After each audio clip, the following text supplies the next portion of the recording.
আমার দুঃখ লাগে কোথায় জানেন? আপনি দেখছেন ইয়াসিন সাহেব আমার ধর্মটাকে কতটা মানে, তবে আমি তাকে ভোট দেব। আপনি ভাবছেন ইয়াসিন সাহেব দাঁড়িয়েছে, তাহলে লোকটা নামাজ কতটা পড়ে, রোজা কতটা রাখে, আমার আল্লাহকে কতটা বিশ্বাস করে। সেখানে অনেক অমুসলিম নেতা এসে কলমা পড়ে দিচ্ছে, সালাম আলাইকুম, লা ইলাহা ইল্লাল্লাহ মুহাম্মদ রাসূলুল্লাহ, কিন্তু সে মন থেকে লয়। এখন আপনি বললেন এ তো হিন্দুদের একজন নেতা, আমার আল্লাহকে এতটা ভালোবাসে, কলমা পড়ে নিল, আমাকে এতটা ভালোবাসে, কিন্তু তাকে আপনি জিজ্ঞেস করলেন না, দাদা আমরা তো অশিক্ষিত, আপনি পাস হয়ে গেলে আমার এখানে একটা স্কুল করে দিবেন, আমার একটা ডাক্তারখানা করে দিবেন, ডাক্তার বসার ব্যবস্থা করবেন?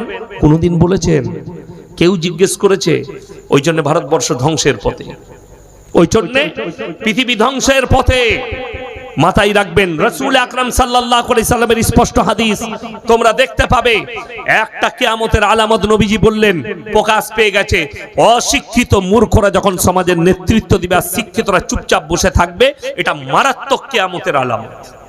প্রকাশ পেয়েছে না পাইনি? এই কথাটা ইউটিউবার ছেড়ে দিবে, গায়ে চুলকুনি শুরু হয়ে যাবে। কার? মূর্খর। আচ্ছা বলুন তো, চুরি করা হারাম না হালাল? হারাম। আচ্ছা আমি যদি বলি চুরি করা হারাম, চোরের গায়ে লাগবে না ইমানদারের গায়ে? চোরের গায়ে। আমাকে বর্ধমানে একজন ফোন করে বলছে যে হুজুর চা ঢালেন তো। আপনি গালি দেন কেন? আমি বলি ভাই আমি তো কোনো জলসায় মা বোন তুলে গালি দেই না। বলেন না না ওটা লয়, আপনি হারামখোর বলেন। আমি বলি আচ্ছা বলো তো, যে হারাম খায় তাকে কি বলবো? আল্লাহর ওলি বলবো? আজীব ব্যাপার, যে হারাম খায় তাকে আল্লাহর ওলি বলা যাবে? যেমন আপনাদেরকে বলি, সবাই হাত তুলে বলুন তো আল্লাহকে বিশ্বাস করবো ইনশাআল্লাহ। হ্যাঁ, আল্লাহকে বিশ্বাস করলে আল্লাহ সব হুকুম মানতে হবে না? হবে না? হবে। আল্লাহ যেগুলো নিষেধ করেছে করা যাবে? করা যাবে না। আমি আজকে এমন একটা বায়ান করে দিয়ে যাচ্ছি, আপনার এলাকার লোক আমাকে আর জীবনে দাওয়াত দিবে না। দেখুন, ইমানদারির সঙ্গে বুকে হাত রেখে, এটা কি ইসলামপুর থানা? ইসলামপুর থানা, নদীর এপারে চলে এসেছি, ঠিক। তো ইমানদারির সঙ্গে বুকে হাত রেখে বলুন তো, আমাদের ইসলামী শরীয়তে সুদ খাওয়া হালাল না হারাম? হারাম বলছেন তো, তাহলে ইসলামপুর থানায় একটাও মুসলমান সুদ খায় না, তাই তো? আমার ভাই, ওই জন্য আমি কি বললাম, আমাকে আর দাওয়াত দিবে না। সুদটা যে হারাম, এটা আমাদের মৌলবীদের ফতোয়া না আমার আল্লাহর কথা? কোরআনে আছে ওয়াহাল্লাল্লাহুল বাইয়া ওয়া হাররামার রিবা, সুদ তোমাদের জন্য হারাম, ব্যবসাকে হালাল করেছি। ব্যবসা রাসূলের সুন্নাত, ব্যবসা হালাল, ব্যবসায় বরকত আছে, আপনি ব্যবসা করুন। আলু পেঁয়াজ সবজি ইত্যাদি, সোনা রূপো, যত রকমের ব্যবসা আছে ব্যবসা করুন। ব্যবসা হালাল, সুদ হারাম। কোন ব্যক্তি হারাম জানার পরে যদি সুদ খায়, সে যেন সর্বপ্রথম আল্লাহর সঙ্গে যুদ্ধ ঘোষণা করে দিল। নাম্বার 2, কেউ যদি হারাম জানার পরে কোন মুসলমান সুদ খায়, সে যেন আপন জন্মদাতা মায়ের সঙ্গে জিনা করার পাপ করলো। বলুন নাউজুবিল্লাহ। কত বড় পাপ ভেবে দেখুন, এটা রাসূল বলেছেন। আচ্ছা, কত জলসা, চাঁদ রাত থেকে জলসা করছি। কোন রাত থেকে? রোজার মাসে একটা জলসা করেছি, যেদিনে রোজা শুরু হবে তার আগের দিন পর্যন্ত জলসা করেছি। সেই শুরু করেছি বাকরা ঈদের পরে, সেই থেকে। তাহলে জলসা শেষ নেই, পাড়ায় পাড়ায় জলসা, গ্রামে গ্রামে জলসা, মাদ্রাসায় জলসা, এত জলসা, এত মেহনত। আমার বাড়ির কাছে ইজতেমা হলো পুইডানে, দোয়াতে 1 কোটির বেশি লোক। আপনাদের ইসলামপুর থেকেও গেছে, চারিদিক থেকে গেছে। অবাক হয়ে যাচ্ছি, আপনি জলসায় এলেন, ইয়াসিন ভাই এসছে দোয়া করবে, দোয়াতে শামিল হব, ইনশাআল্লাহ দোয়া কবুল হয়ে যাবে।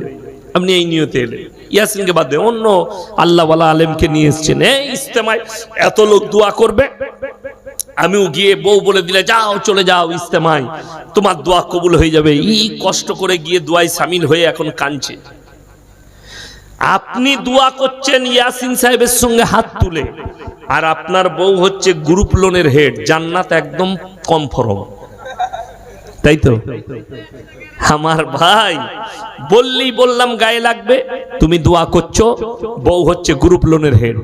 কোন বাপের বেটা মৌলবি আপনাদের মুর্শিদাবাদে একদম প্রকাশ্যে বলে যাচ্ছে, এই গ্রুপ লোন আর বন্ধন লোনকে যদি হালাল বলতে পারে, আল্লাহর কসম আমি কাল থেকে আর মুর্শিদাবাদে জলসা করব না।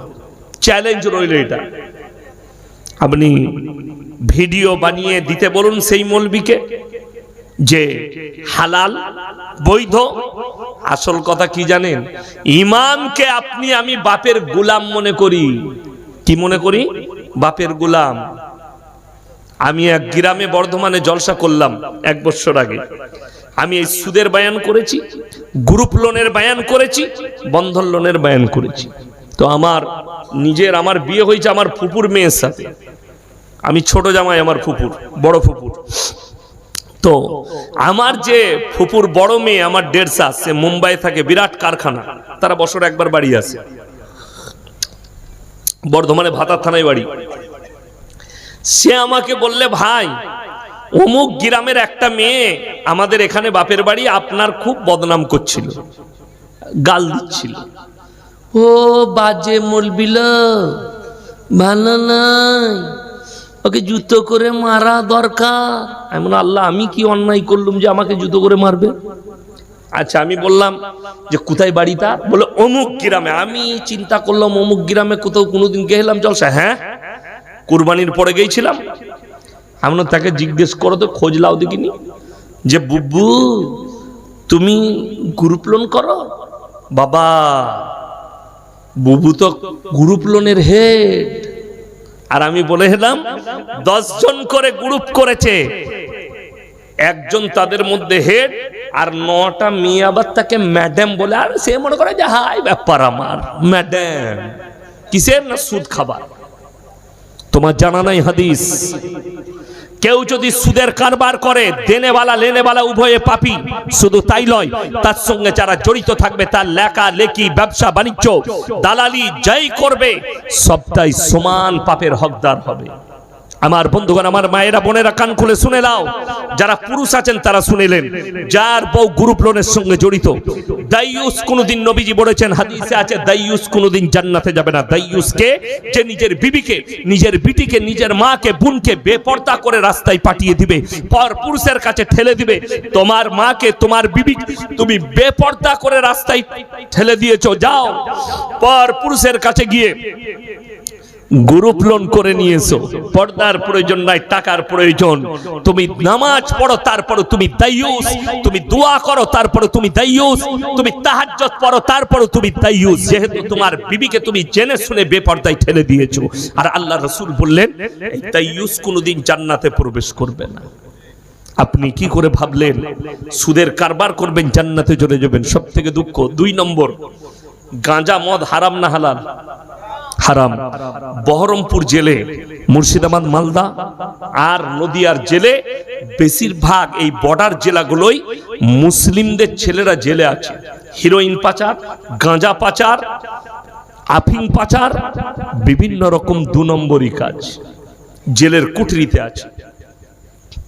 যে জিনিসটা হারাম, তার ব্যবসা তুমি কি করে করবে? অবাক লাগে। আমি মুর্শিদাবাদ জেলায় দেখাবো, মুসলিম ছেলে মদ বিক্রিও করছে, লাইসেন্স বার করে, আর মদ পানও করে। বড় কষ্ট, দুঃখ। গাঁজা বেচার স্টাইল আবার আলাদা। ও আমাদের মতো মৌলবীরা খুঁজে পাবো না, এসব ছোটখাটো আমরা। কি বলুন তো, ভালো চায়ের দোকান, দারুণ চা বিক্রি হয়, ভিড়। ইনি বললেন, ভাই ইয়াসিন সাহেব এসছেন বর্ধমান থেকে, আমাদের ইসলামপুর একটা ভালো চায়ের দোকান আছে, খুব ভালো চা হয়, আপনি আসেন তো, চা খাওয়াবো। আমরা যাবো। আর সত্যিকারই মুর্শিদাবাদে অনেকগুলো ভালো ভালো চায়ের দোকান আছে। তো নিয়ে গেল, প্রচুর ভিড়। ও ইয়াসিন সাহেব এসছে, চাটা মোজ মোজ মোজ, বসুন, আমি চা বানাই, স্পেশাল চা বানাচ্ছি। আরো 2টো যুবক এলো, আমরা দুজনা বসে আছি অ্যাপাচি বাইক নিয়ে। এসে ঢুকলো, বলছে, ভাই 2 খান চা দিস, আর 2 খান ওইটা দিয়ে দিস। ইয়ার আমি গল্প করছি, আল্লাহ, 2 খান চাটা বুঝলাম, 2 খান ওইটা দিয়ে দিস, ওই মালটা কি? ওটা তো আমরা জানি না। ওইটাই সিগারেট নয়, ওইটাই হচ্ছে গাঁজার পুড়িয়া হারামখোর। সিগারেটের মশলাগুলো বার করে দিয়ে অতি গাঁজা ভরে দিয়েছে, দিয়ে বিক্রি করছে। পুলিশের বাপ খুঁজে পাবে না, আমরা খুঁজে পাবো, মৌলবীরা জানবে। নিয়ে চলে গেল দুটো পুড়িয়া, সিগারেটের ভেতরে গাঁজার মশলা দিয়ে বলছে ও আবার ফাঁস কাতারে নামাজ পড়ে মসজিদে। ইমানদার, আপনি বলুন তো, লটারি টিকিট হারাম না হালাল? হারাম। আমি আপনার এলাকায় চলুন, ইসলামপুর বাজারে, আমি দেখি দেবো মুসলিম ছেলে লটারি বিক্রি করছে। ঠিক বললাম না ভুল বললাম? এই নদীটা পেরিয়ে এলাম, যে বাজারটা পড়লো ওটা কি নাম? হরিরামপুর বাজার। সেইখানে চলুন, সকালবেলায় মুসলিমদের ছেলে লটারি বিক্রি করছে, আমি দেখিয়ে দেবো মুসলিমদের ছেলে। আপনি বলুন লটারির টিকিট হারাম? অবশ্যই। তাইলে যে লটারির টিকিট বিক্রি করছে তাকে কি বলবো? আল্লাহর ওলি বলবো তো নাকি? এ লটারি বেচতে পারে, আবার মসজিদে ফাঁস কাতারে নামাজ পড়ে, জুম্মার দিনে চলে আসে আতর লাগিয়ে। এখন এরা ভেবে নিয়েছে যত রকমের পাপ করবি কর, গাঁজা খা, মদ খা, সুদ খা, লটারি বেচ, চুরি কর, বাটপড়ি কর, জিনা কর, যা করবি কর। মৌলবীরা আছে, হুজুররা আছে, এদের দুয়াতে 100% জান্নাতে যাবে। এই যে মাদ্রাসা মসজিদের জলসা হয় না? হয় না? জলসা হয়। এখন মহসিন ভাই আমার আগে আদায় করছিল, আদায়কারী বক্তা। আমি আদায়কারী বক্তা ফক্তা নই। এই জলসা হয়, এখন বলে দিলে বাবাজি নাম আল্লাহর রাস্তায় কেউ যদি 1000 টাকা দেয়, বাবা আল্লাহ তোমাকে জান্নাতুল ফিরদৌস দান করবে। সুদখোর দেখলে মলি সাহেব তো জান্নাত দিচ্ছে 1000 টাকায় দি। এখন আমি তো আর জানি না আপনি সুদখোর না কি খোর। ও সুদখোর এসে সুদের 1000 টাকা আমাকে দিলে, আর আমি দেখে যা আহারে মান্দারে গোনাই বসে ছিল, আর ছিল কিনা ছিল 1000 দিল, দিয়ে জান্নাতে ভরে দিলাম। সে দেখলে এর থেকে ভালো জান্নাত তো আর কিছু নাই। 5টা জলসায় 5000 দিলেই জান্নাত রেডি। তুমি একবার বলে দেখেছো যে হুজুর আমি যে টাকাটা দিচ্ছি এটা সুদের টাকা? তোর হুজুর তোকে জুতো করে পিটাতো। একবার আমি কোনো জলসাই হাত পাতলে একবার এসে বলে দেখো যে সুদের টাকা দিচ্ছি, আমার জুতোটা তোমার মুখে তুলে মারবো। যে হারামখোর, মসজিদে কি করে সুদের টাকা দিবি? তুমি তো জান্নাত পাবার আশায় লুকিয়ে দিচ্ছ টাকাটা। একবার বলে দেখেছো? আরে বড় কষ্ট লাগে, দুঃখ লাগে। আপনি হারামটাকে কি করে সাপোর্ট করলেন? আমি যাত্রার দলিল দেবো না, বাপ দাদর গল্প বলবো না। আপনি অবাক হবেন যারা মনে মনে করছেন পাপের সাগরে ডুবে থাকবো, আমার বিবি নামাজ পড়বে না, রোজা রাখবে না, বদ্দিন পাপের উপরে ডুবে থাকবে, পাপের সাগরে ডুবে থাকবে। আমি নিজে গাঁজা বিক্রি করব, মদ বিক্রি করব, যত রকমের পাপ আছে করব। এই মৌলবীরা আমাদেরকে দোয়া করে জান্নাতে পাঠাবে। আমি যাত্রার কথা বলবো না। তিনি হচ্ছেন প্রিয় নবী হযরতে মুহাম্মদ মুস্তাফা, সকলে জোরে বলুন সাল্লাল্লাহু আলাইহি ওয়াসাল্লাম।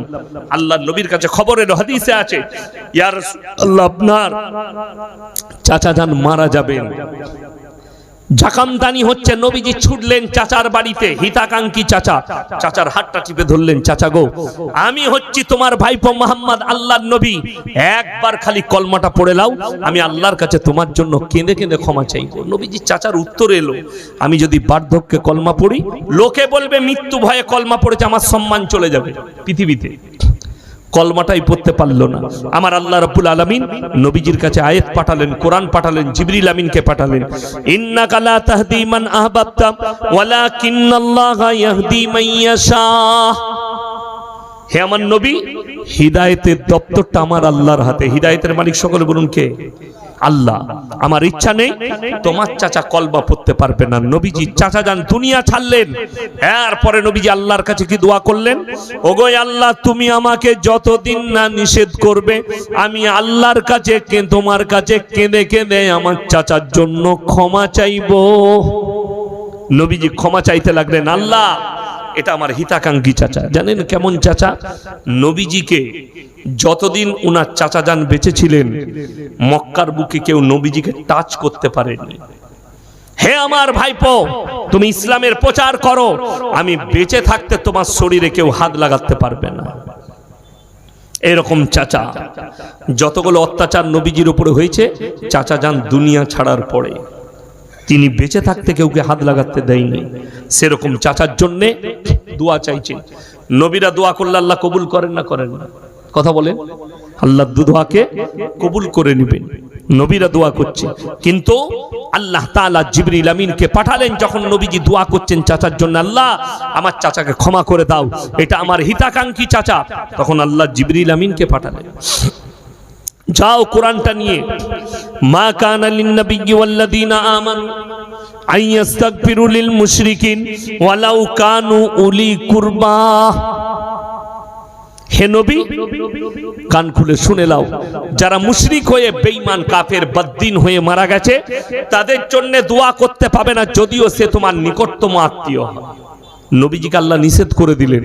আর ইয়াসিন কোন ক্ষেতের মুলি 10,000 টাকা 15,000 টাকা দিয়ে ভাড়া করে নিয়ে এসছে, দোয়া করে দিবা সব জান্নাতে চলে যাবে। গাঁজাখোর, মাতাল, জিনাখোর সবাই ইস্তেগফার করবে না। নিয়ত করেলেন আমরা নিজেদিকে গুনাহ থেকে বাঁচাবো, জোরে বলুন ইনশাআল্লাহ। আপনারা কতটা বুঝতে পাচ্ছেন জানি না।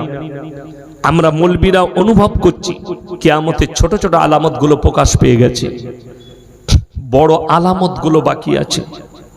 আপনারা জানেন পৃথিবীর বুকে শুধু আপনাদের উপরে অন্যায় নয়, গোটা পৃথিবীতে অন্যায়, অত্যাচার, অবিচার আসছে।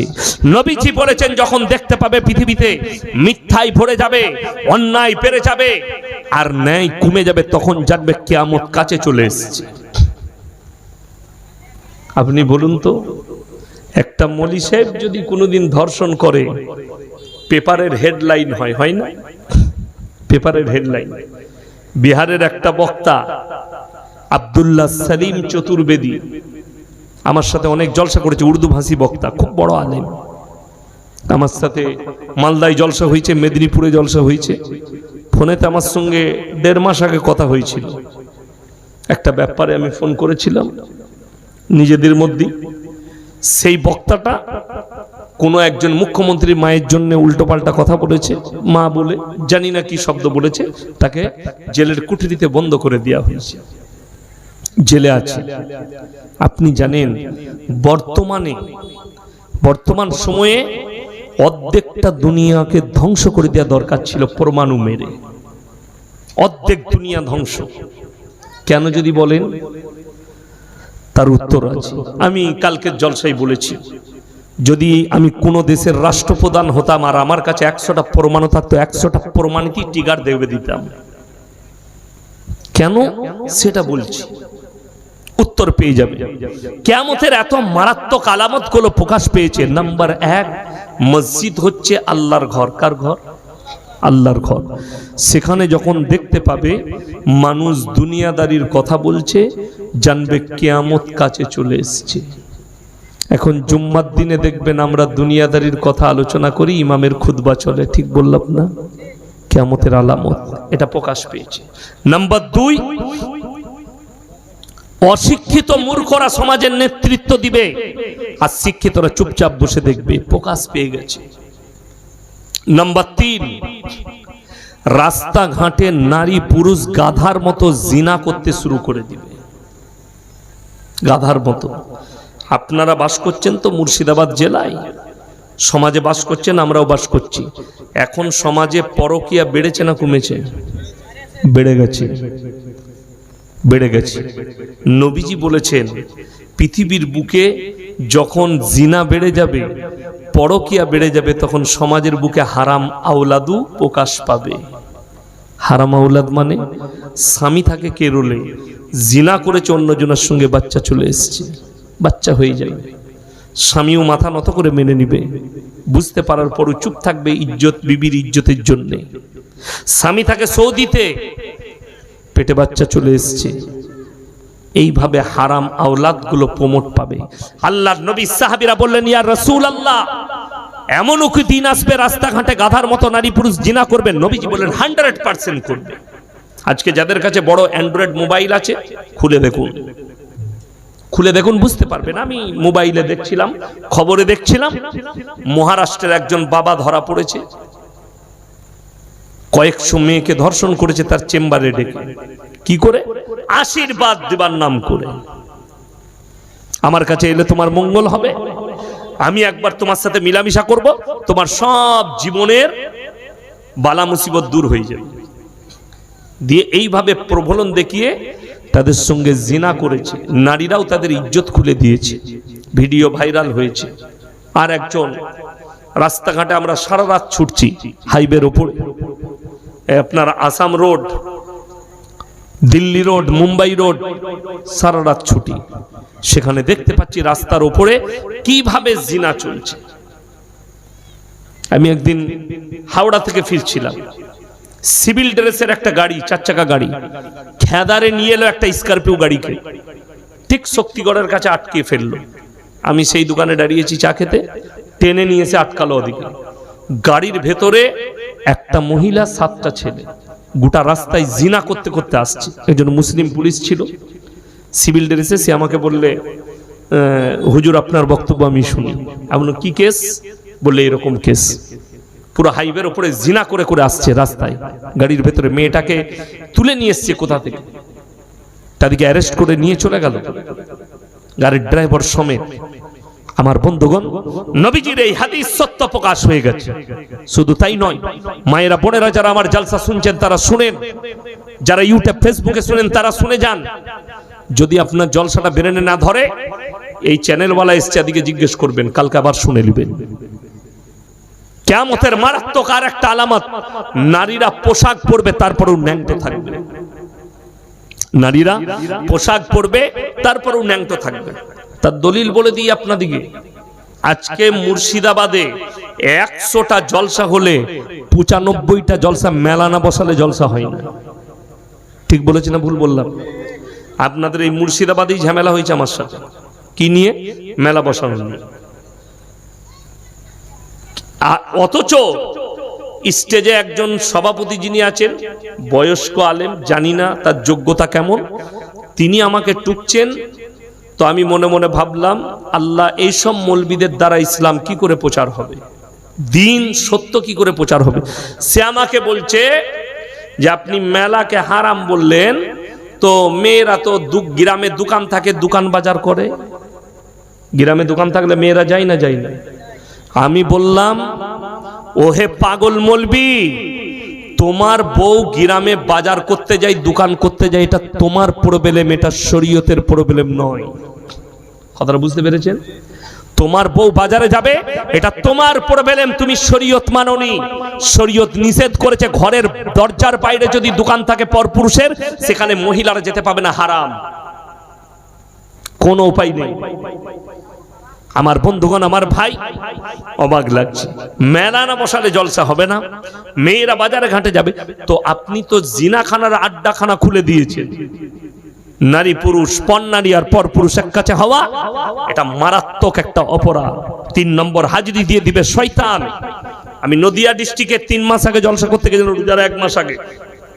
একটা প্রশ্ন এলো, আমার এলাকার একজন ইমাম লোকের বাড়ি বাড়ি ঘুরে বেড়ায়, মেয়েদের সাথে গল্প করে, মানে ঝাঁটা মেরে তার পেছনে নামাজ হবে না, সেই মৌলবীর পেছনে। সেই ইমামকে ঝাঁটা মেরে তাড়াতে হবে, তার পেছনে নামাজ হবে না, যে লোকের বাড়ি বাড়ি গিয়ে লোকের বইয়ের সাথে গল্প করে বেড়ায়। আমি এটা ফতোয়া দিলাম, যদি আমার ফতোয়া মুর্শিদাবাদের কোন বাপের বেটা মুফতি মৌলবি কেটে দেয়, আমি আর সমাজের বুকে কথা রাখবো না। এক্ষুনি স্টেজে নিয়ে আসুন, আপনি ভুল বলছেন। একজন মৌলবি লোকের বইয়ের সাথে গল্প করলে কোনো দোষের নাই, তাহলে সেই মৌলবিকে জিজ্ঞেস করো, যার বইয়ের সাথে গল্প করছো সে যদি তোমার বইয়ের সাথে গল্প করে, দিবে তো করতে? কথাটা আমি বোঝাতে পারলাম? তখন সে বলবে আমার বিবির পর্দা খিলাপি হবে, তখন জুতোটা তুলে তাকে মারো, যে তোমার বউয়ের জন্য পর্দা আর আমার বউয়ের জন্য বেপর্দা। আমার বউ মুসলিম নয়, আমার বউ ইসলাম মানে না, আমার বউয়ের জন্য শরীয়ত নয়, তোমার বউয়ের জন্য শরীয়ত। আজীব ব্যাপার লাগে। আমি বিশ্বাস করুন, আপনি আমাকে যতটা ভালোবাসবেন বাসুন, আমার যত কলস বন্ধ হবে হোক, আপনি আমার বাড়িতে যাবেন দেখা করতে, দাওয়াত দিতে, আপনার জায়গা মেহমানখানাতেই শেষ। নাস্তা পানি মেহমানখানা হবে, বেরিয়ে যাও। আমার ফ্যামিলি রুমেতে তোমাকে পা রাখতে দেবো না, তুমি পরপুরুষ। আমার রুমটা পর্যন্ত দেখতে দেবো না, যে রুমটায় আমি আমার বিবিকে নিয়ে শুই, সেই রুমের চেহারাটা কেমন, ওটাও দেখতে দেবো না। আজকে তো অনেকজন অভিযোগ করে, হুজুর আমার ছেলের জন্য দোয়া করবেন। কি হলো গো? ছেলে আমার খুবই বদমাস, একটু যেন ভালো হয়, নামাজি হয়। হবে কি করে? ছেলে ভালো হবে কেন? তুমি এই আমার যারা যুবক আছো তারা শোনো, বিয়ে যদি ঠিক হয় সর্বপ্রথম যেদিনে বিয়ের দিন ঠিক হবে ইমামের কাছে চলে এসো, মৌলী সাহেব আমার বিয়ের দিন ঠিক হয়ে গেছে, এখন স্ত্রী মিলামিশা সুন্নত তরিকাটা আমাকে শিখিয়ে দিন। কেউ আসে আমাদের কাছে?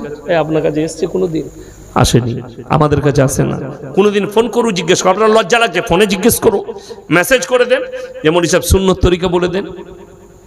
ও মৌলী সাহেবকে দেখবে কোথাও, ও বাবারে, ওই ইংরেজি ফিল্ম দেখে মিলামিশা করবে, দিয়ে কুকুরের মতো জিনা করছে নিজের বিবির সাথে, দিয়ে বলছে যেন আমার ছেলেটা যেন ওলি হয়। ওলি হবে কিংবা শয়তান হবে। নবী সুন্নত মেনেছো? কোনদিন জিজ্ঞেস করেছো? আরে শুনে নেন, প্রথম সুন্নাত, সর্বপ্রথম স্ত্রী মিলামিশা করলে একটা পাতলা চাদর দুজনের গায়ে ঢাকা থাকবে, শয়তানের নজর যেন না পড়ে, এটা রাসূলের সুন্নাত। ঢেকে লাও, পাতলা চাদর নিজেদের মধ্যে ঢেকে লাও। ই হারামখোর ওপেন কুকুরের মতো করছে, দিয়ে বলছে যে আমার ছেলে ওলি হলো না কেন? কে বলল তোমাকে? তুমি কোনোদিন আমাদেরকে জিজ্ঞেস করেছো? হুজুরে পাক সাল্লাল্লাহু আলাইহি, সকলে বলুন সাল্লাল্লাহু আলাইহি ওয়াসাল্লাম, নবীজি কি শিক্ষা দেয়নি? আপনারা হাসেন না, বাস্তব কথা বলছি আমি। এটা কেন আলোচনা করছি? এই আলোচনা, মিলামিশার আলোচনা জুম্মায় মসজিদে করা যাবে না, মসজিদের মেম্বারে করা যাবে না, এটা জলসার মাহফিলে, আম মাহফিল, এখানেই করতে হবে। এবং আপনাদের শিক্ষা দরকার আছে, না জানলে ইমামের সঙ্গে যোগাযোগ করুন, তবে বুঝতে পারবেন, তবে বুঝতে পারবেন। আমাদের মাদ্রাসায় মুফতি সাহেব আছে, কি বুঝলেন, একজন শিক্ষকের হাফেজ সাহেবের বিয়ে হচ্ছে। আমি তাকে বললাম, এই তুমি মুফতি সাহেবের কাছ থেকে জেনে নাও ভালো করে সুন্নত তরিকা। তো মুফতি সাহেব কামরার ভেতরে নিয়ে গিয়ে তাকে সূক্ষ্মভাবে সুন্নত তরিকা বুঝিয়ে দিলেন। এটা লজ্জার কিছু নেই। আপনাকে হালাল সন্তান, সুন্দর সন্তান, আল্লাহর কাছে কোনোদিন নামাজের পাটিতে দোয়া করেছেন, আল্লাহ আমার স্ত্রীর পেটে বাচ্চা আছে, তুমি নেক সহলে আওলাদ দান করো? কোনোদিন কেঁদেছো? কোনোদিন আল্লাহকে বলেছো? তোমার বিবি কোনোদিন বলেছে? আমার বন্ধুগণ, আমার ভাই, বড় কষ্ট লাগে। আপনাকে মুর্শিদাবাদে দেখিয়ে দেব, আপনাদের মুর্শিদাবাদের লোক আমাকে ফোন করে গাল দেয়, মেসেজে গাল দেয়, অথচ আমি মুর্শিদাবাদের প্রমাণ দেবো, স্ক্রিনশট মেরে রেখে দিয়েছি। ঈদ নবীজি সাল্লাল্লাহু আলাইহি সাল্লাম একটা খুশির দিন আল্লাহর তরফ থেকে আমরা পেয়েছি না পাইনি?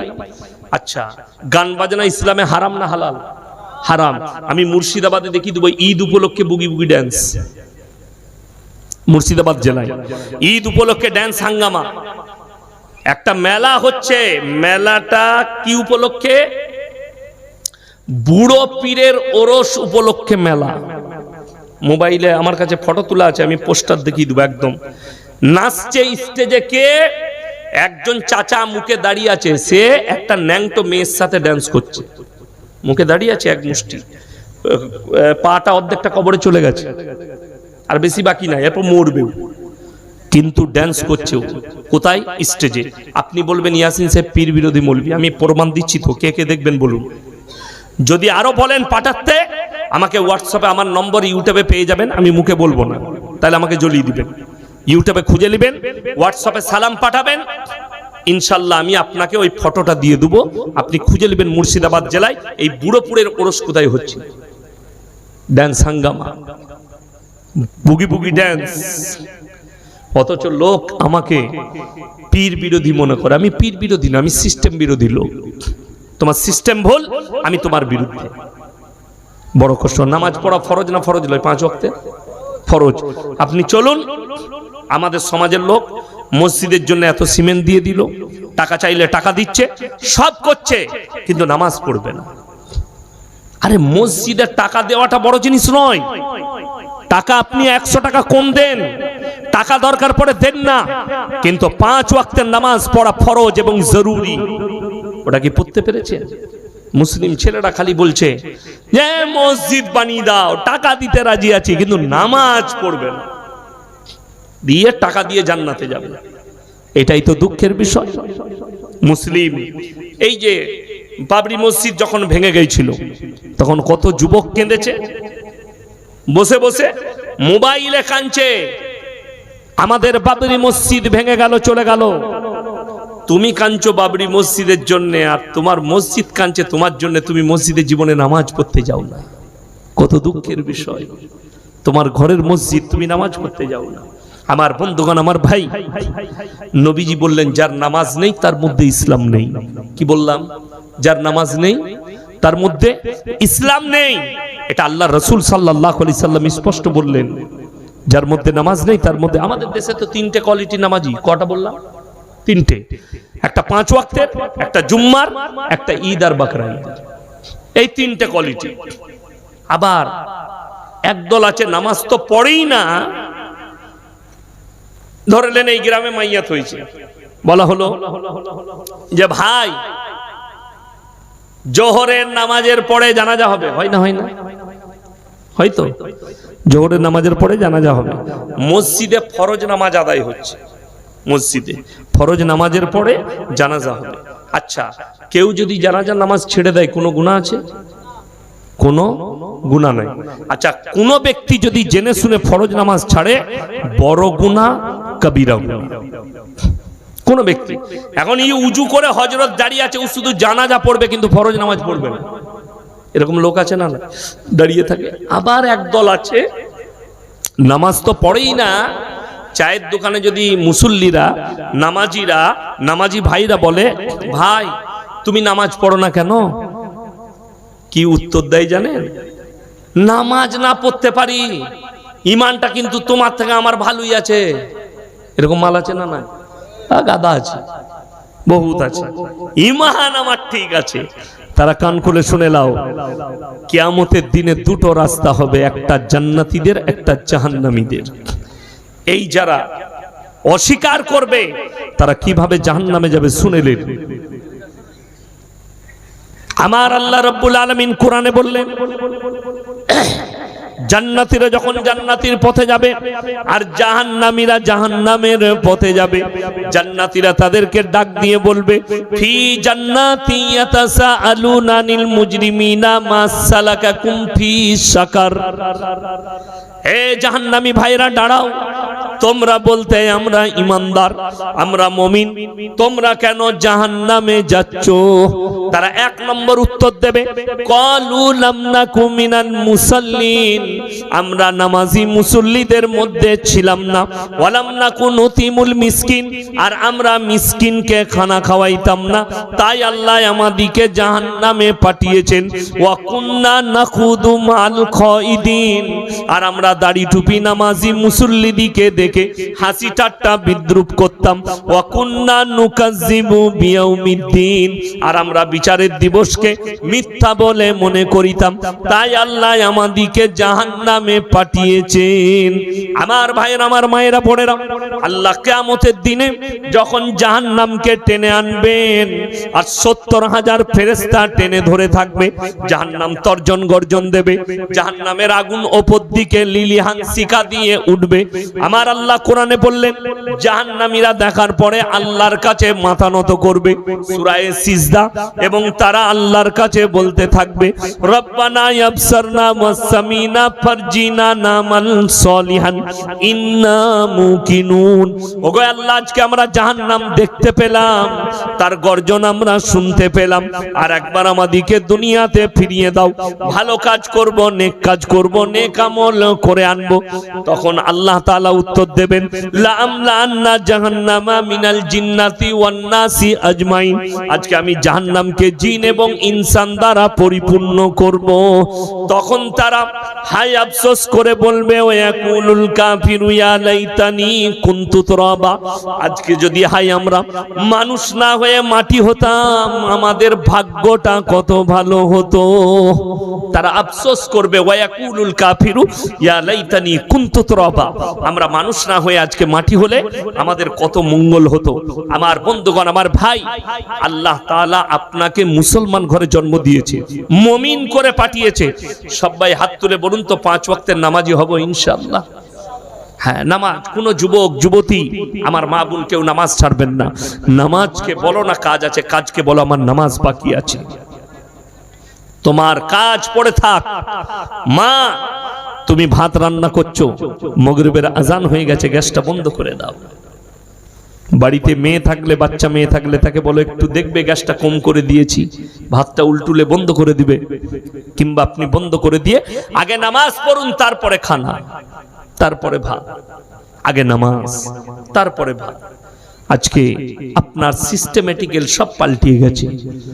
শুধু তাই নয়, আপনারা দেখেছেন যারা আমাদেরকে গালি দিচ্ছে, দাড়িওয়ালাকে, টুপিওয়ালাকে, নামাজকে, রোজাকে যারা গালি দিচ্ছে, আজকে গোটা পৃথিবীতে যতগুলো নাস্তিক, বেঈমান, কাফের আছে তাদের মুখে তালা এঁটে গেছে। ভারতের যতগুলো মিডিয়া আছে যারা গালি দেয়, যারা সর্বক্ষণ আলোচনা করে, আজকে তাদের মুখে কুলুপ এঁটে গেছে। কেন? পৃথিবীর বুকে ইপস্টেন ফাইল প্রকাশ হয়েছে। আপনারা যারা শিক্ষিত যুবক আছে তারা দেখেছে, ইপস্টেন, জেফরি ইপস্টেন একজন আমেরিকার কুখ্যাত অপরাধী। সে একটা বড় আইল্যান্ড কিনেছিল, সেই আইল্যান্ডে দামি বাড়ি।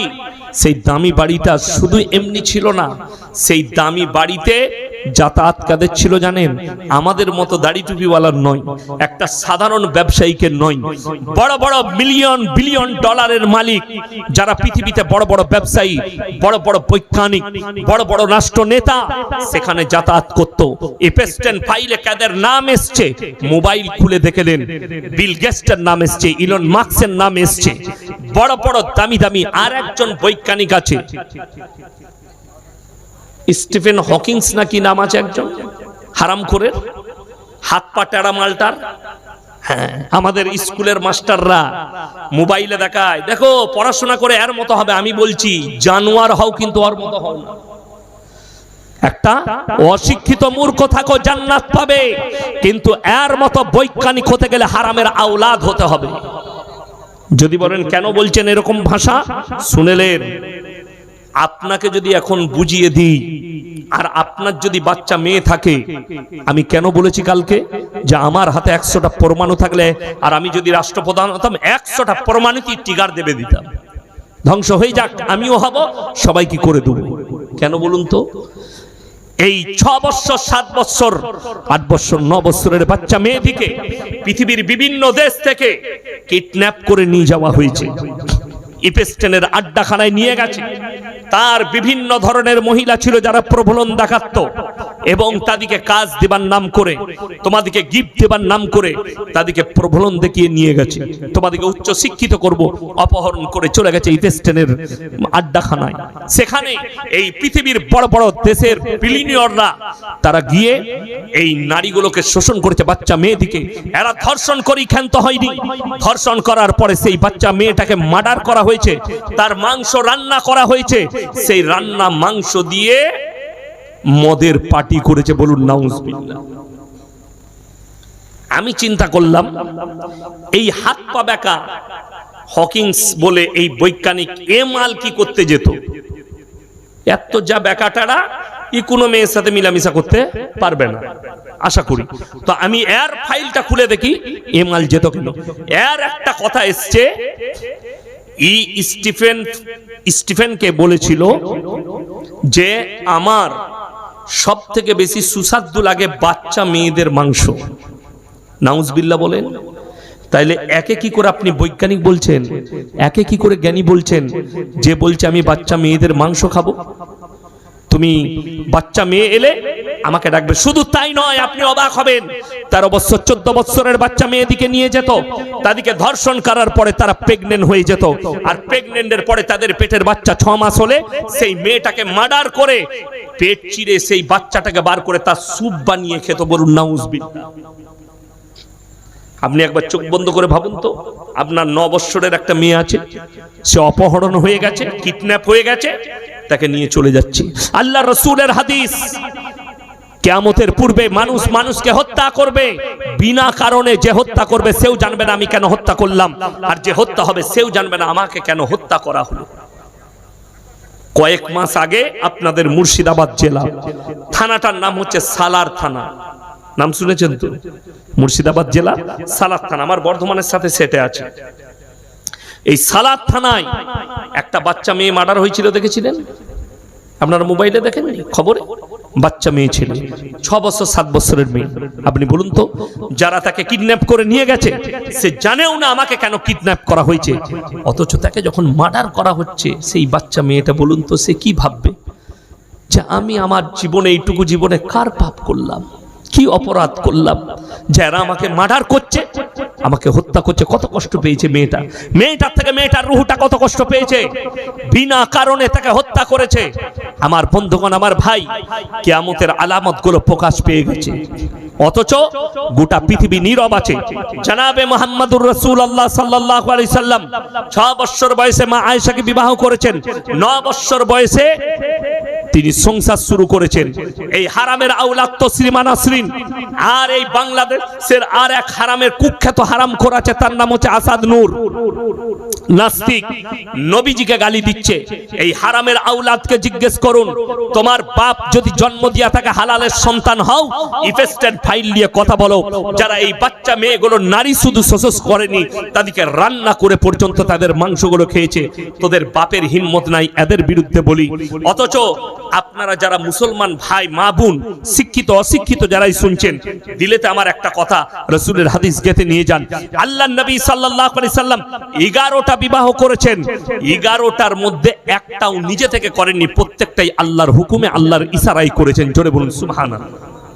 একটাও নিজে থেকে নয়। তা না হলে আপনি ভেবে দেখুন, 9 বছরে সংসার শুরু করেছে মা আয়েশা, সেটা তুমি ধরে বসে আছো, অথচ নবীজির বয়স 25 বছর। আর প্রথম বিবি হযরতে খাদিজাতুল কুবরা রাদিয়াল্লাহু তাআলা আনহা 40 বছরের বুড়ি বিধবা, তাকে নবীজি বিবাহ করলেন। কেন জানেন? 11টা বিবির মধ্যে 10টা বিধবা। নবীজি সাল্লাল্লাহু আলাইহি সাল্লাম পৃথিবীর মানুষকে মেসেজ দিলেন, বিধবাটা ডাস্টবিনে ফেলার জন্য নয়, বিধবাটা ব্যভিচার করার জন্য নয়, বিধবাটা রাস্তায় ঘুরে বেড়াবার জন্য নয়, অবশ্যই বিধবাটাকে বিবাহ করে স্বীকৃতি দাও বিবি রূপে। আল্লাহ তার মধ্যেও খায়ের আর বরকত রেখেছে। বলুন সুবহানাল্লাহ। আল্লাহর মধ্যে খায়ের বরকত রেখেছে। আমাদের সমাজের বেশিরভাগ লোক কি আছে, পাড়ায় একজন বিধবা আছে, তাকে বিয়ে করবে না, তাকে জিনা করার জন্য রেডি হয়ে আছে। আমার মা, আমার বোন, যারা পরকিয়া করেন স্বামী ছাড়া, স্বামীকে লুকিয়ে, তার একবার ভেবে দেখুন তো, আপনার সঙ্গে যে পুরুষটা পরকিয়া করছে, মিলামিশা করছে, তাকে বলুন তো আপনাকে স্ত্রী রূপে গ্রহণ করবে নাকি? আপনাকে স্ত্রী রূপে গ্রহণ করবে না, খালি আপনার শরীরটা শোষণ করবে টাকা দিয়ে কিছুক্ষণের জন্য, আপনাকে বিবি রূপে গ্রহণ করবে না। অথচ শুনে রেখে দেন, এই বর্বরতার যুগের পাপগুলো নবীজি বললেন কিয়ামতের পূর্বে তোমাদের কাছে মডেলিং হয়ে হাজির হয়ে যাবে, মডেলিং হয়ে ফিরে আসবে। অনেক মুর্শিদাবাদের ছেলে মেয়ে মুসলিমদের, তারা সমকামী হয়ে আছে ভেতরে লুকিয়ে। সমকামীটা নবীজির যুগের পাপ নয়, এটা লূত নবীর কওমের পাপ, আজকে মডেলিং হয়ে ফিরে এসেছে। আচ্ছা, নারীদিকে ঢাকার নাম ইজ্জত না ন্যাংটো করার নাম ইজ্জত? কথা বলে না? ঢাকার নাম ইজ্জত, ন্যাংটো করার নাম ইজ্জত নয়। আমাদের দিল্লিতে একজন মুসলিমদের অ্যাঙ্কার, তার নাম রুবিকা লিয়াকা, সে বলছে এই মৌলবীরা পর্দা পর্দা করে চিল্লাচ্ছে নারীদের, তো যদি পর্দাটাই ফরজ হতো, আল্লাহর হুকুম হতো, তো আল্লাহ যখন দুনিয়াতে পাঠালো তাকে পর্দা করে কেন পাঠালো না মেয়েটাকে? এটা তার প্রশ্ন। আমি চিন্তা করলাম এ মুত আর গোবরটা একটু বেশি খেয়েছি, তা না এরকম কথা বলবে না। আচ্ছা, ইমানদারির সঙ্গে বলুন তো, আমরা ন্যাংটো দুনিয়াতে এসছি না কাপড় পরে? কথা বলে না? ন্যাংটো। যারা স্কুল কলেজের ছেলে মেয়ে আছেন, গুগলে সার্চ করুন প্রথম সভ্যতার নাম। কোন সভ্যতা বললাম? প্রথম সভ্যতা পৃথিবীতে। মানুষ, ইতিহাসবিদরা, আমরা লেখি নাই, ইতিহাসবিদরা লিখেছে, মানুষ ন্যাংটো থাকতো জঙ্গলে, তাদের প্রথম হাতিয়ার ছিল গাছের ডাল, তারা কাঁচা মাংস খেত, পাথরে পাথরে টক্কর লাগিয়ে আগুন লাগানো শিখলো, তারপরে পুড়িয়ে মাংস খেতে শিখলো। তাদের প্রথম সভ্যতা, প্রথম পোশাক হচ্ছে গাছের ছাল, গাছের পাতা এবং প্রাণীর চামড়া, পশুর চামড়া, এটা প্রথম সভ্যতা। তারপরে তারা কাপড় পরতে শিখলো। অর্থাৎ ইতিহাস থেকে বোঝা যাচ্ছে ঢেকে দেওয়ার নাম হচ্ছে ইজ্জত, ঢেকে দেওয়ার নাম হচ্ছে আপনার সভ্যতা, ঢেকে নেওয়ার নাম হচ্ছে মানবতা, ন্যাংটো হওয়ার নাম হচ্ছে অসভ্যতা। আর কোরআন কি বলেছে? ওয়াদরিব খুমুরিহিন্না আলা জুনুবিহিন, হে নারী তোমরা পর্দা নির্ধারিত করো, নিজেদিকে ঢেকে নাও, তোমরা কোনোদিন ধর্ষিত হবে না, লাঞ্ছিত হবে না। আপনাকে একটা বর্বরতার যুগ শুনিয়ে দিই। নবীজি সাল্লাল্লাহু আলাইহি সাল্লাম দুনিয়াতে আসার পূর্বে মানুষের অবস্থা এমন ছিল, দেখবেন এখন অনেক গ্রাম্য অঞ্চলে আছে যাদের বাড়িতে গায় আছে, গায় পালি না আমরা, এই পানিটা দাও তো, গায় আমরা পালি না, গাই পালেন না, গাই পালি না। আচ্ছা, গাইকে যখন পালা হয় ওই ঠান্ডা পানিটা দেন, নরমালটা, এই গাইকে আবাদ করার জন্য মানুষ খুঁজে কোথায় ভালো ষাঁড় আছে, তাই না? সেই ষাঁড়ের কাছে নিয়ে গেলে বাছুরটা আমার ভালো হবে। হ্যাঁ, আল্লাহ নবী সাল্লাল্লাহু আলাইহি সাল্লামের আগের যুগে মানুষ নিজের বিবিকে নিয়ে যেত হাট্টা কাট্টা মরদের কাছে, যাতে ভালো বাচ্চা হয়, শক্তিশালী বাচ্চা হয়, আমার দল যেন মজবুত হয়। নবীজি সাল্লাল্লাহু আলাইহি সাল্লাম আসার পরে মা চিনালেন, বোন চিনালেন, ফুপু চিনালেন, মামি চিনালেন, নারীদের মর্যাদা বেড়ে গেল। এই নারীদের ইজ্জতের উপরে, আপনি বসুন, নারীদের ইজ্জতের উপরে আল্লাহ একটা পুরো সূরা অবতীর্ণ করলেন, সূরা নিসা। এই সূরা নিসা 4 পারা, একবারই শেষ পৃষ্ঠা, কোথায় বললাম? 4 পারার শেষ পৃষ্ঠা। হররিমাত আলাইকুম উম্মাহাতুকুম ওয়া বানাতুকুম ওয়া খালাতুকুম ওয়া বানাতুল আখি ওয়া বানাতুল উখতি। হাফের পর থেকে শেষ পৃষ্ঠায় পড়ে নেবেন, যাদের বাড়িতে বাংলা মানে কোরআন আছে। কার কার সঙ্গে তোমার বিবাহ হারাম, কার সঙ্গে তোমার বিবাহ জায়েজ। আল্লাহ পুরো ছক কষে দিলেন। মা বোন চিলানেন নবীজি, মা এটা, বোন এটা, নারীদের ইজ্জত এটা। রাস্তা দিয়ে নবীজি পেরিয়ে যাচ্ছেন, আর সাহাবীরা নবীজির সাথে আছে। একজন মুশরিকের বিটি বেপর্দা করে পেরিয়ে যাচ্ছে, নবীজি সাল্লাল্লাহু আলাইহি সাল্লাম নিজের মাথার পাগড়িটা খুলে তার মাথায় চাপালেন। সাহাবী বললেন, ইয়া রাসূলুল্লাহ, এটা বেঈমানের বিটি। নবীজি বললেন, হে আমার সাহাবী শোনো, আমি মেয়েদের মাথা ঢাকতে এসেছি, খুলতে আসিনি। জোরে বলুন সুবহানাল্লাহ। মেয়েদের মাথা আমি আল্লাহ নবী খুলতে আসিনি। ওই জন্যে জীবন থাকতে যারা বেঁচে আছেন, যাদের বিয়ে হয়নি, যাদের বিয়ে হয়েছে, যারা বাপ আছেন, 2 ছেলে 3 ছেলের 5 ছেলের বাপ, তারা শুনে যান, জীবনে 3টে সাদকা সবাই করে যাব। জোরে বলুন ইনশাআল্লাহ, বেঁচে থাকতে থাকতে। নাম্বার 1, নেক সন্তান। কি সন্তান বললাম বাবা? নেক সন্তান। নাম্বার 2, নিজের জন্য সাদকায়ে জারিয়া। নেক সন্তানটা কেমন হবে? আপনি মরে গেলে সেই বেটা যেন ইমামকে এসে বলতে পারে, হুজুর, হ্যাঁ আমি তো সবই মাসলা মাসাইল জানি, 5 ওয়াক্ত নামাজ পড়ি, আলহামদুলিল্লাহ, আমার সবই তো দেখতেন ঠিক আছে, তো আমি আমার বাপের জানাজাটা পড়াবো। হাদিসে আছে, কোন সন্তান যদি বাপের জন্য দোয়া করে আর তার চোখের পানিটা গালে গড়ানোর আগে আমার আল্লাহ কবুল করে নেয়। জোরে বলুন সুবহানাল্লাহ। আপনি ভাবুন তো, আপনি দোয়া পড়ছেন, আল্লাহুম্মা গফির লি হাইয়িনা ওয়া মাইয়িতিনা ওয়া শাহিদিনা ওয়া গায়বিনা ওয়া সাগীরিনা ওয়া কাবীরিনা ওয়া যাকারিনা ওয়া উনসানা, আর আপনার চোখ দিয়ে পানি পড়ছে, আমি আমার বাপের জানাজা পড়াচ্ছি। আল্লাহ নবী বললেন, দোয়াটা তোমার চোখের পানিটা গালে আসার আগে আল্লাহ কবুল করে নেবেন। আপনি এরকম একটা নেক সন্তান রেখে যান, যে আপনি মরে যাওয়ার পর আপনার কবরটা জিয়ারত করবে, আপনার জন্য দান খয়রাত করবে। নিজের বাচ্চাকে আমরা কোনোদিন, আমার 2.5 লাখের বেশি বায়ান ছুটছে, তোমার ছেলেকে ডাক্তার করতে পাবে না জীবনে বলিনি। ডাক্তার করুন, মাস্টার করুন, প্রফেসর করুন, ইঞ্জিনিয়ার করুন, নেতা করুন, মন্ত্রী করুন, আইপিএস করুন, সব করুন। আল্লাহর কসম করে বলছি, দিন থাকা জরুরি। যদি দিন না থাকে, কোনো মূল্য নাই আল্লাহর কাছে। আপনার ছেলে সব ডিগ্রি হাসিল করতে পাবে, আপনার মেয়ে ডাক্তার হবে, আইপিএস হবে, পর্দা ফরজ, পর্দাও করবে, এবং দিন থাকা জরুরি, এইটা জরুরি। আমার বর্ধমানে অনেক ডাক্তার আছে, সালামের উত্তর দেয় না, নাস্তিক, মুসলিম ঘরের ছেলে, বোর্ডটা মুসলিম লাগিয়ে রেখে দিয়েছে, কিন্তু সালামের উত্তর দেয় না। আবার এমনও ডাক্তার আছে, আপনি মৌলবি ছাড়া ধরতে পারবেন না, এত বড় দাঁড়িয়ে। ডাক্তার আমিনুল ইসলাম সাহেব, শিশু ডাক্তার। আমার ছোট মেয়ে যখন জন্ম হয়েছিল, ওনার কাছে দেখিয়েছিলাম, বলে আপনার মেয়ে সুস্থ, নিয়ে যান, কোনো ওষুধ লাগবে না, টাকা লাগবে না, কিচ্ছু লাগবে না। ইমানদার ডাক্তার, বিরাট বড় ডাক্তার, এখন বর্তমানে সব থেকে বড় শিশু ডাক্তার, ডাক্তার আমিনুল ইসলাম হাজি সাহেব। এত বড় বড় দাড়ি, আপনি মৌলবি ছাড়া ধরতে পারবেন না, আলেম ছাড়া ধরতে পারবেন না, দিনদার। দেখে আপনি খুশি হয়ে যাবেন। এই ডাক্তার হচ্ছে তার দুনিয়াও ভালো পরকালও, দুটোই, দুনিয়া পরকাল এর দুটোই সুন্দর। আর যে হারাম করে উত্তর দিল না, নাস্তিক হয়ে গেছে, এর দুনিয়াটাই খালি সুন্দর থাকবে, পরকালটাই আর অন্ধকার। এটা মাথায় রাখবেন। ওই জন্য আমার ভাই অনুরোধ করে বলছি, নেক্সট সন্তান। আর নাম্বার 2, নিজের জন্য সাদকায়ে জারিয়া করে যান বেঁচে থাকতে। মাদ্রাসা মসজিদ হচ্ছে, মাদ্রাসা হচ্ছে, সাদকায়ে জারিয়া করে যান। নাম্বার 3, খায়রুকুম মান তাআল্লামাল কুরআন আল্লামাহু, যারা ইলম হাসিল করে এবং অপরের কাছে পৌঁছে দেয়। এই যে এতগুলো কথা আমি বললাম, আপনারা শুনলেন, আমার এই কথাগুলো আপনার বন্ধুর কাছে, প্রতিবেশীর কাছে, আত্মীয় স্বজনের কাছে, বিবি আসতে পারেনি বিবির কাছে, আমার এই দাওয়াতগুলো আপনি যখন পৌঁছাবেন, আমিও সাদকার নেকি পাবো, আপনিও সাদকার নেকি পাবেন, আমার উস্তাদও পাবে, তার উস্তাদ পাবে, সবাই সাদকার নেকি পেতে থাকবে কিয়ামতের সকাল পর্যন্ত। জোরে বলুন সুবহানাল্লাহ। 3টে ব্যক্তি যদি আপনার কাছে কোনোদিন হাত পাতে, জীবনে এদের হাত ফেরাবেন না, আল্লাহ 3 জনের দোয়াকে কবুল করে লাই। 1 নম্বর, ওয়া আতিদাল কুরবা, কাছের গরিব যদি কোনোদিন হাত পাতে, তার হাতকে ফেরাবেন না। আপনি 10 টাকা দিবেন, মনে মনে ভাববেন, আল্লাহ আমাকে দেনেওয়ালা বানিয়েছো, আমাকে হাত পাতনেওয়ালা বানাও। নাম্বার 2, ওয়াল ইয়াতামা ওয়াল মাসাকিন, এতিম আর মিসকিন যদি হাত পাতে, তাদের হাতকে ফিরিও না।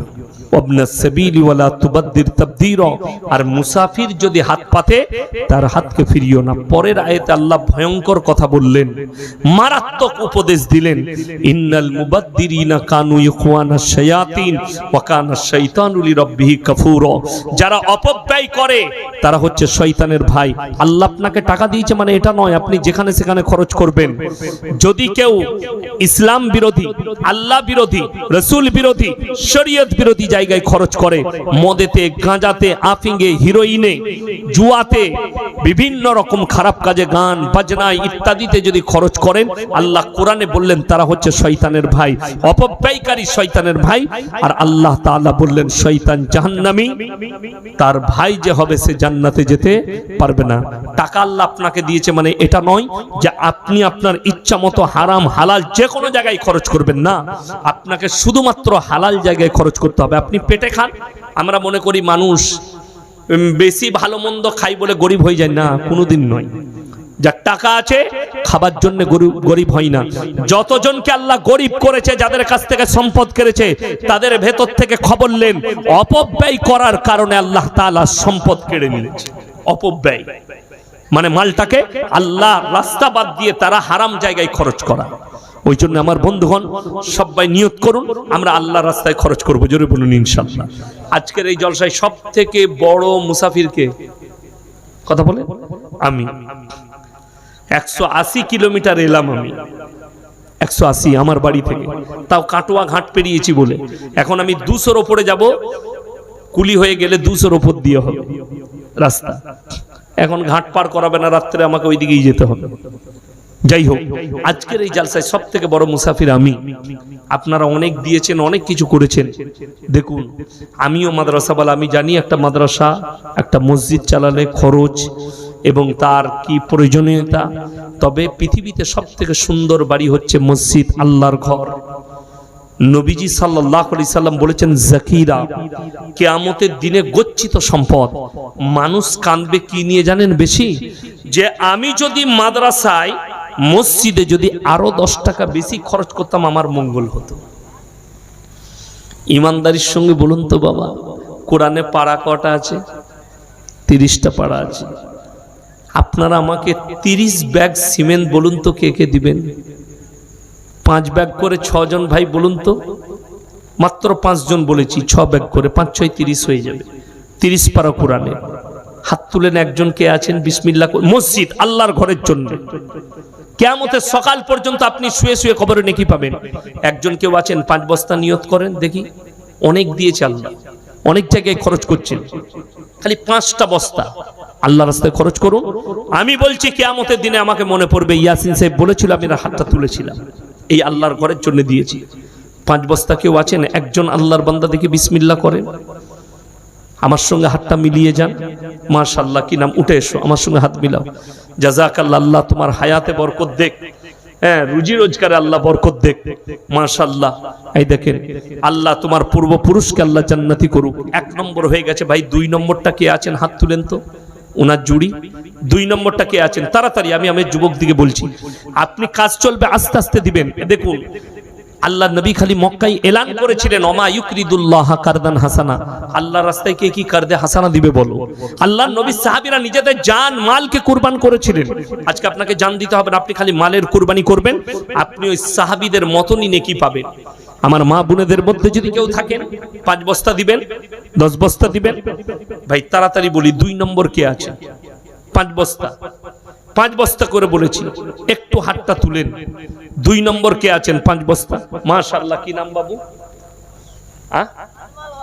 আজমাল হক। মাশাআল্লাহ, খুব ভালো নাম। আল্লাহ আপনার হায়াতে বরকত দেখ, রুজি রোজগারে 2 জন হয়ে গেছে ভাই। 3 নম্বর 5 ব্যাগ। মাশাআল্লাহ। এই দেখেন উনি লগত দিয়ে দিচ্ছেন, তাই তো? মাশাআল্লাহ। এই দেখেন লগত দিয়ে দিলেন 5 ব্যাগের দাম, তাইলে 3 5 15 হলো। বলুন বাবাজি, 5 ব্যাগ। মাশাআল্লাহ। দেখেন বাবাজির 5 ব্যাগ। মাশাআল্লাহ, 4 জন হয়ে গেল। 5 ব্যাগ। কি নাম বাবু? শরীফুল ভাই 5 ব্যাগ। এটা লেখেন। দেখুন 5 জন হয়ে গেল। 6 নম্বরটা কে আছে? 5 6 30।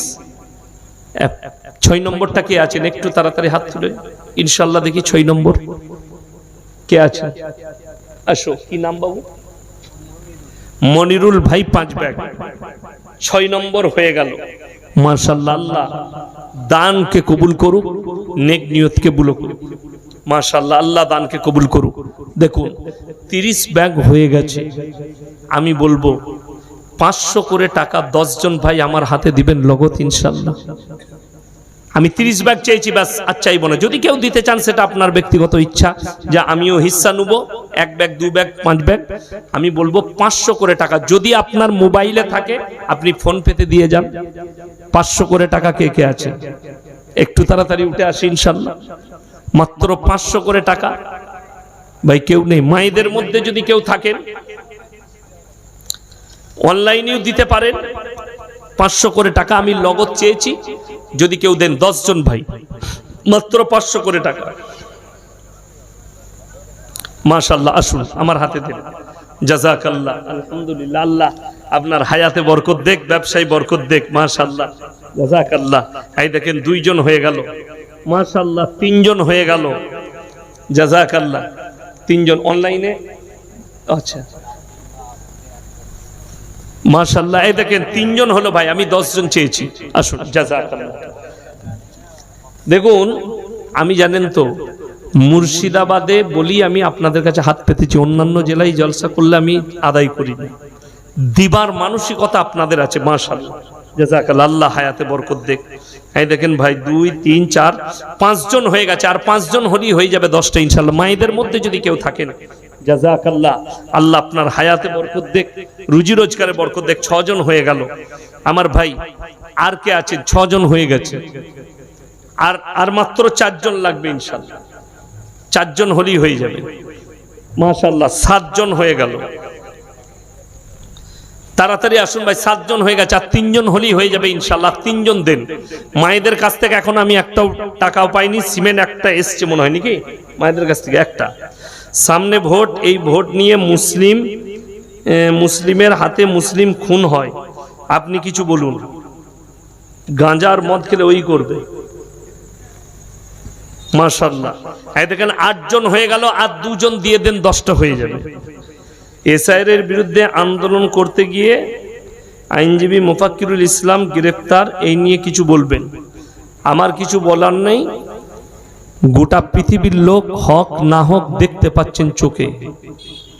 এরপর যদি আমাকে কিছু বলতে হয় তাহলে অন্ধকে রাস্তা দেখানো হবে, আর অন্ধকে রাস্তা দেখালে সে কখন রাস্তা দেখতে পাবে? অন্ধ দেখতে পাবে না। তাহলে চোখ যার আছে সে দেখতে পেয়ে যাবে হক না হক কোনটা। বাস, আর কিছু বলবো না।